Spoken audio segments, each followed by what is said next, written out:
Good morning. আজকের ব্লগটা এখান থেকে শুরু করছি। আমি কিন্তু পুজো করিনি, আজকে মাই পুজো করেছে। কারণ গোপালের আজকে মন হয়েছে যাতে মা পুজোটা করুক, তো তার জন্য মাই করেছে পুজো। আমাকে করতে বলছিল, বাট তারপরে মা নিজেই বললো যে না থাক আমিই করি, তো মাই করে দিয়েছে। সমস্ত কাজ কিন্তু মাই করেছে। আমি টিউশন থেকে এইমাত্র বাড়ি ফিরলাম, 11টা বাজে, অনেক লেট হয়ে গেছে। এই যে দেখো, আজকে যেহেতু গুরু পূর্ণিমা, তো সবাইকে গুরু পূর্ণিমার অনেক অনেক শুভেচ্ছা জানাই।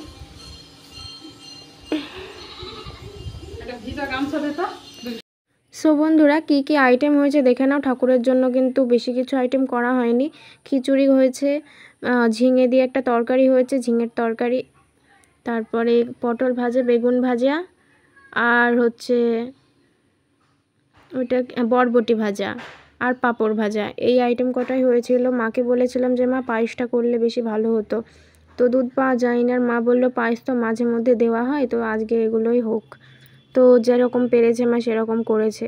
তো চলো দেখতে থাকো। আর এইটা হচ্ছে রান্নার ভিডিও। দেখো গ্যাসটা কত পুচকি আর সিলিন্ডারটা কত বড়। যখন মা রান্না করছিল এটা তখনকার ভিডিও, তখন তোমাদের দেখিয়ে দিয়েছিলাম তুলে। এই যে দেখে নাও। সো বন্ধুরা, পুজো টুজো করার পর দেখো প্রসাদ দিয়ে দিয়েছে মা, তাই প্রসাদ খেতে বসে পড়েছি। আমার আতপ চালের খিচুড়ি খেতে বেশ ভালো লাগে, তবে সিদ্ধ চালের খিচুড়ি আমি খাই না খুব একটা। এই যে আমি পটল ভাজা খাচ্ছিলাম। আর আজকে যেহেতু গুরু পূর্ণিমা, গুরুদেবের আশ্রমে তো যেতেই হবে, যেহেতু আমরা দীক্ষা নিয়েছি। দীক্ষা না নিলেও সবাই যেত, কারণ এটা একটা ভালো জায়গা। এখানে অনুষ্ঠান হচ্ছিল। এই যে দেখো একজন নাচ করছিল সাধু বাবা। তো গুরুদেবের আশ্রমে গুরুমাকে মানে গুরু বাবা গুরুমাকে প্রণাম করে আসি। তারপরে একটু প্রসাদ খেয়ে আবার আর এক জায়গায় যেতে হবে, মানে দাদুর বাড়ি। আমি কিন্তু গোপালকে নিয়ে এসেছিলাম, বাড়িতে কেউ ছিল না বলে। আমার ছোট দাদু যেহেতু সবাইকে দীক্ষা দেয়, তো ওনাদের বাড়িতেও আজকে গুরু পূর্ণিমা উপলক্ষে অনুষ্ঠান হবে। অনেক ওনাদের শিষ্য আসবে। আমাদেরও বলেছিল যেতে, আমাদের যেহেতু ঘোরাই হয় না, যাওয়াই হয় না, তো তার জন্য আজকেই এখান থেকে অনুষ্ঠানগুলো দেখে প্রসাদ মুখে দিয়ে বাবাকে মাকে প্রণাম করে তারপরে গেলাম। এখানে ইনি নাচ করছিল, গানের সাথে বাউল গান হচ্ছিল। এখানে 4-5 দিন ধরে অনুষ্ঠান হয়। ঠিকানাটা হলো নদিয়া শ্যামনগর। তো যারা যারা এখানকার কাছে পিঠে আছো তারা কিন্তু চলে যেতে পারো বাবার আশ্রমে। খুবই ভালো জায়গা, গেলে খুব ভালো লাগবে তোমাদের। তো ঠাকুমা, জ্যাঠা, আমি, বাবা, বোন সবাই মিলে গিয়েছিলাম। দাদু আর দাদা ছিল বাড়িতে। এবার দাদু আর দাদা তো আর পুজো টুজো দিতে পারে না, মানে দিতে পারে ঠিকই, কিন্তু কাজের জন্য দিতে পারবে না। তো তার জন্য গোপালকে নিয়েই আসলাম, যে কে দেবে, তখন গোপাল ভোগ পাবে না। তার জন্য গোপালকে সঙ্গে করে নিয়ে আসলাম।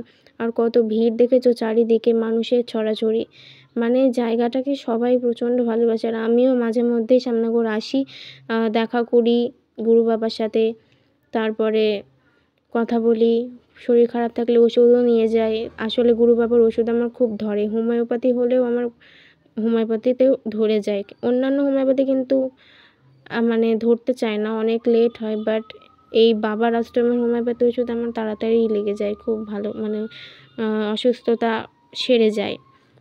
দেখেছো কত মানুষ, চারিদিকে শুধু মানুষের ছড়াছড়ি, ভিড়। আর এই যে গুরু বাবা এইমাত্র আসলো, এসে সবাই এখন প্রণাম করবে। ইনি হচ্ছেন আমাদের গুরু বাবা, আর ইনি হচ্ছেন, এই যে সবাই প্রণাম করছে দেখো গুরু বাবাকে। বেশি বড় ভিডিও হয়ে যাবে, তার জন্য অল্প অল্প কেটে কেটে দিচ্ছি তোমাদের সামনে। তারপরে সবাই খেতে বসে পড়েছিল, এই যে মা বাবা সবাই।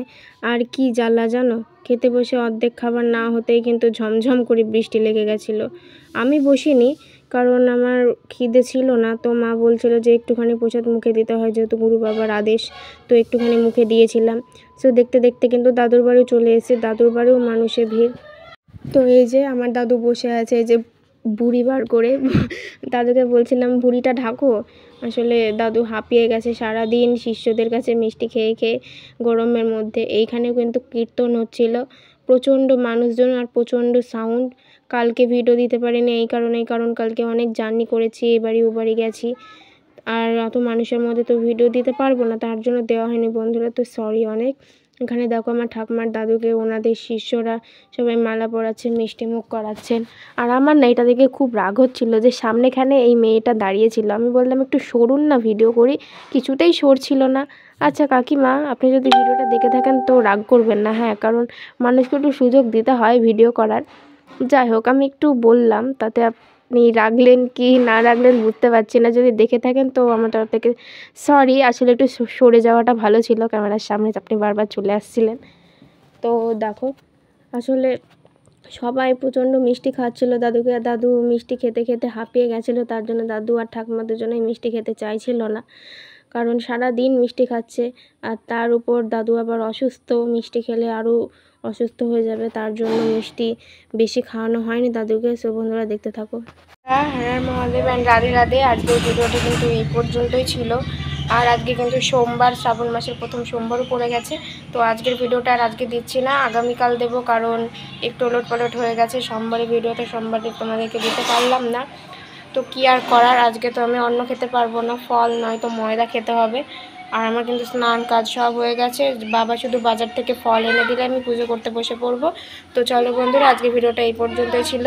যদি ভালো লেগে থাকে অবশ্যই লাইক, কমেন্ট, শেয়ার এবং সাবস্ক্রাইব করে সঙ্গে থেকো, পাশে থেকো। দেখা হচ্ছে পরের ভিডিওতে। বাই।